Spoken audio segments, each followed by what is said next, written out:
Bonjour à tous, très heureux de vous retrouver sur LMTV Sarthe pour l'infiltré du dimanche. Aujourd'hui, comme chaque dimanche, 4 événements auxquels nous allons aller. Et on va commencer par un marché mythique au Mans, le marché de la place des Jacobins, où nous allons vous concocter un repas aux petits oignons. Nous irons ensuite aux portes ouvertes des Compagnons du Devoir dans le Vieux-Mans où on se trouve actuellement et nous allons aller à la rencontre de plusieurs personnes qui travaillent dans l'artisanat et qui travaillent dans le métier du manuel. Nous irons ensuite à Fresnay-sur-Sarthe où nous allons partir à la rencontre de Polo. C'est cet humoriste que vous connaissez sûrement. Eh bien, nous allons aller dans les coulisses de son spectacle. Et nous finirons cet infiltré du dimanche au Mans avec le théâtre des Passeurs et une pièce qui se joue en ce moment. Nous irons là aussi dans les coulisses du spectacle.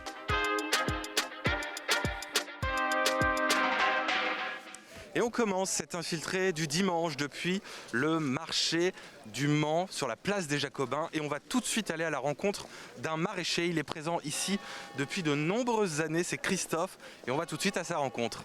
Et le premier producteur que l'on rencontre, c'est Christophe qui est avec nous. Première question Christophe, depuis combien de temps vous faites le marché de la place des Jacobins?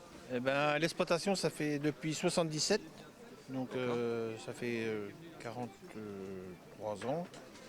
Donc ça passe de père en fils. On fait les marchés des Jacobins depuis le début et le Pâtis Saint-Lazare. Et depuis, on a un magasin de producteurs dans la zone d'activité de Joué-l'Abbé. Bien, alors on va reparler de ce magasin dans un instant. D'abord, qu'est-ce que vous aimez sur ce marché? Pourquoi vous venez tous les dimanches sur ce marché? Quelle est l'ambiance que vous aimez? La convivialité et puis la rencontre avec le consommateur en lien direct. Et faire découvrir notre métier et les avantages et les inconvénients et les atouts. Et leur faire découvrir les bons produits de notre région et notre département de la 72. Bien, alors parlons justement des produits. On a devant nous pas mal de légumes.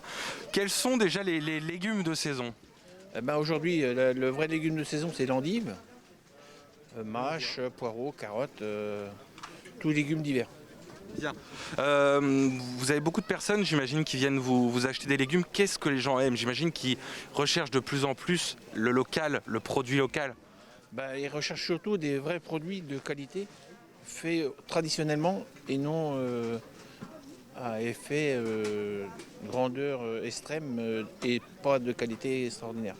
Donc, là, c'est une entreprise à taille humaine, c'est ça? On est une exploitation familiale avec des salariés et une surface moyenne et pour une vente détail. Bien. Alors parlons du magasin dont vous nous parliez tout à l'heure. Qu'est-ce que vous pouvez nous en dire justement? C'est un magasin de producteurs, donc il y a du légume, tout ce qui est laitage, qui est avec nous aujourd'hui sur les Jacobins, l'élevage de Bellevue. Ils font des yaourts, de la crème et tout produit laitier. Et après il y a de la charcuterie, du cidre, tout produit issu du monde agricole et local. Bien. Bon, eh bien, écoutez, je vous remercie beaucoup en tout cas de nous avoir reçus. C'est vrai que tout ça a l'air très bon. On voit les endives, elles sont magnifiques vos endives. Oui, c'est des endives faites dans la terre, traditionnellement comme à l'ancienne. Bon, et merci beaucoup Christophe, bon courage pour la suite. Et donc vous qui nous regardez, vous pouvez retrouver donc Christophe dimanche prochain qui sera encore sur le marché comme depuis 1977.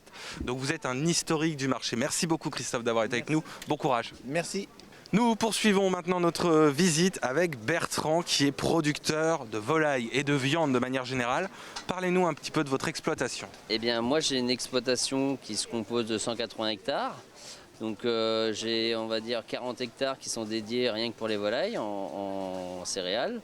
Donc après moi si vous voulez je fabrique mon alimentation à la ferme et après je commercialise mes volailles directement sur les marchés. Donc j'achète le poussin un jour et j'ai mon abattoir. Donc à partir de 15 semaines, entre 15 et 20 semaines, j'abats mes volailles et je les commercialise sur les marchés. Donc tout est produit de A à Z par vous, du début à la fin, du développement des volailles jusqu'à l'abattoir.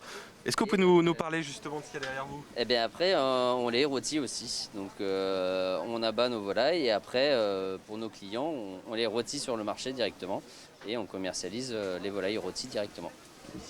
Alors vous le sentez pas vous à la télé, mais ça sent très bon ici. Vous avez également, je vois là-bas d'autres types de viande. Est-ce que vous pouvez un peu nous présenter globalement ce que vous avez là-bas? Et bien après, en fait, si vous voulez, on transforme toute notre viande comme pour faire des chipots de volaille, saucisses de volaille, chair de volaille. On fait des bouchées à la reine, du pâté. On transforme en fait notre volaille, on la retransforme en d'autres produits que les gens aujourd'hui aiment en fait. Bien sûr. Alors pour vous faire un petit peu de publicité, où est-ce qu'on peut vous retrouver?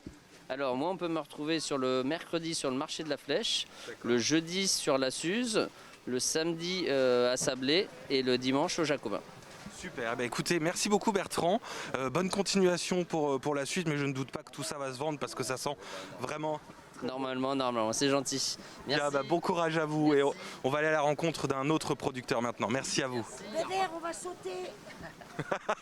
Après les légumes, après la volaille, on s'arrête maintenant sur les fromages. Comme ça, vous pourrez composer complètement votre repas du dimanche. Et nous sommes avec Rohan. Alors Rohan, vous faites du fromage de brebis. C'est ça.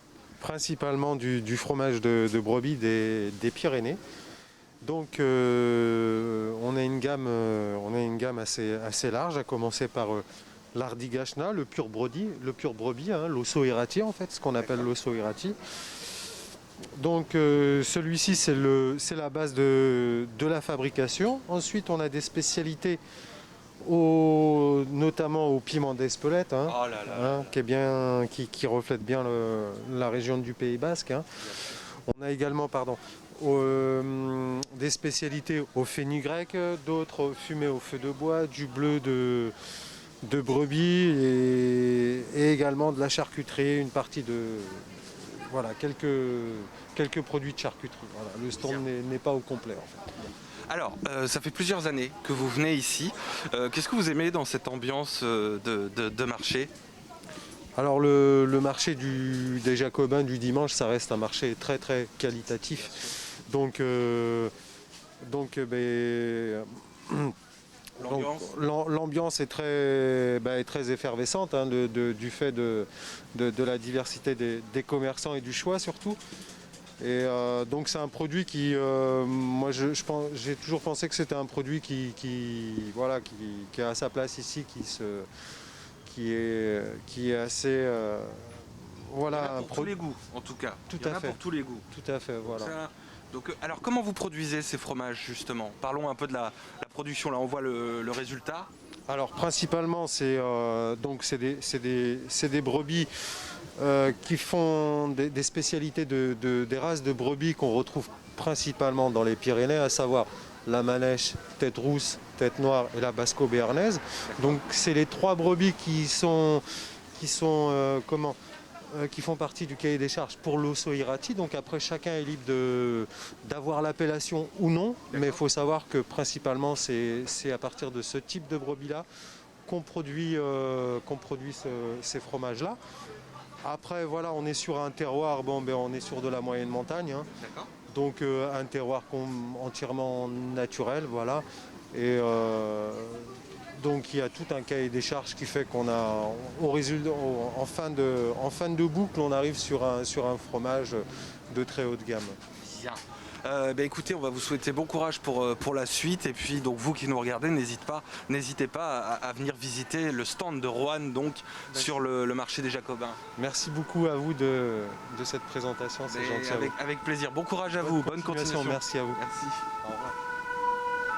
On finit notre petit tour des producteurs avec Marc qui est avec nous et on va parler justement de dessert, puisque vous l'avez vu depuis tout à l'heure, on vous a fait tout le repas. On a vu les viandes, les légumes, le fromage et donc on termine par un petit fruit. C'est léger, ça fait du bien. Et poire. Pommes et poires. Alors, est-ce que vous pouvez nous parler de ces fruits? Bien sûr, oui. Ouais. On va peut-être s'approcher de catégorie premier Allons-y. choix. Donc là, vous avez diverses variétés de poires, en commençant par la Pascrasane qui est de saison, doyenné du comice, suivi de la conférence et de l'angélis. Bien. Donc poire juteuse et savoureuse, vous avez la doyenné du comice et la Pascrasane. Poire un peu plus ferme, l'angélis. Voilà. Donc que vous- actuellement, ce sont les 4 variétés de poires qu'on trouve sur les marchés le plus souvent, hein. Bien, donc c'est 2 saisons. Est-ce que vous avez une petite recette à nous donner? Comment on peut préparer ces petites poires pour que ce soit excellent pour le dessert? Alors là, je suis pas spécialiste Vous en êtes pas un cuisine. spécialiste. Bah alors Mais qu'est-ce bon, que vous aimez? Souvent, poire au vin, tout ça, la conférence, qui va très bien. Pour pâtisserie, doyenné du comice ou passe-crassane. Bien. Voilà. Ça fait combien de temps Ça que vous... s'accommode absolument bien avec tout ce qui est gâteau. Super. Voilà. Une petite Charlotte. Bourdalou, la D'accord. fameuse Bourdalou. Bah oui. Bon bah d'origine écoutez. de Paris. Bien. Voilà. Alors, une dernière question maintenant que je voulais vous poser. Ça fait combien de temps que vous faites les marchés? Moi, il y a plusieurs années. Or, ça va faire une dizaine, 10-15 ans à peu près, hein. Je ne sais pas exactement la date. Parce que j'ai commencé un peu en remplacement. Parce que j'avais déjà une activité professionnelle, mais étant en retraite très tôt. Donc voilà, j'ai commencé pour avoir un contact, pas rester retraité dans mon fauteuil devant ma télé. J'ai dit on va avoir un peu de contact avec les gens, quoi, voilà. Ça fait du bien, surtout en ce moment. Écoutez, merci beaucoup en tout cas. Et après on a toutes les variétés de pommes qui Après, il y a des pommes succèdent. là-bas. Voilà. Eh bien écoutez, on va voir justement à l'antenne quelques images de vos pommes. Alors, on va aller faire un petit tour. Les très classiques, vous tombez sur la Belchar et la Rubinette. En pommes un peu plus anciennes, vous avez la Clochard Rainette du Mans, qu'on ne trouve pas partout, fameuse Rainette du Mans. Et après, on arrive dans toutes les pommes plus connues comme l'Elstar, la Corail Pinova, la Golden. Et ça, une très bonne pomme, c'est Golroche ou Délice d'Or. Goût très, très fruité, avec une légère petite pointe acide, très légère, mais une très bonne pomme. Quelle est votre petite favorite? Moi, Toutes celles-ci. Ça. Celle-ci. Délice Ça d'Or. s'entend, ça s'entend. Et après, la Corail Pinova qui est très fruitée, mais moins relevée en goût. Bon bah super, bah écoutez, merci beaucoup en tout cas d'avoir pris un peu de temps. Merci d'être passé nous voir. Bah, pas de soucis, c'est notre travail. Bon courage pour la suite parce que je vois qu'il y a un peu de monde. Et puis à bientôt, un petit Ça va peu, arriver un petit peu plus tard le Mais oui, dimanche. bien sûr. On est également là le vendredi. Par contre, le vendredi, les gens arrivent très tôt. Ce sont souvent des gens qui ne travaillent pas, des retraités. Donc là, toute la matinée, on a du monde. Le dimanche, c'est un peu plus Un peu tardif. plus calme. Voilà, les Voilà. familles se réveillent tranquillement. Voilà. Bon courage à vous, merci Je vous en beaucoup. prie, au revoir. Au revoir. Nous quittons maintenant le marché des Jacobins pour aller voir les Compagnons du Devoir. Ils font leur porte ouverte. Suivez-moi, c'est à quelques mètres d'ici.